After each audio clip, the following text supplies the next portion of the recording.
We need a reset, and we need to reset. We cannot afford the distraction of war.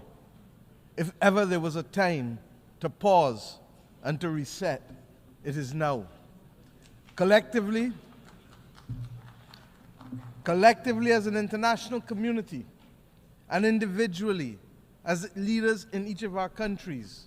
we must now deliver new opportunities and solutions to these crises which dampen economic growth, which restrict the ambitions of our people and numb our sense of the beauty and goodness that the world ought to be offering because it has it to offer.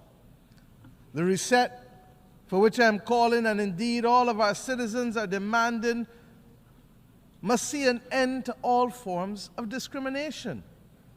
That rules and institutions today exist which create first and second class citizens, as we have said from this podium year after year, depending on your nation of origin, militate against the trust and the credibility and the hope, and it fosters a crisis of confidence in the existing international order, which must become inclusive and responsive for all. More than any other complaint from this podium has been the disparity in treatment and the inability to be able to have fair and transparent treatment for all that would lead to the trust necessary for us to solve the problems of our times that are truly beyond man-made causes. Neo-colonialist structures that perpetuate and reflect an old world order characterized by racism and classism and misogyny, while ignoring the legitimate aspirations of billions, will not help to foster the hope or trust that is necessary to meet these polycrises. We must ensure that the global institutions give developing countries, especially small vulnerable states like my own,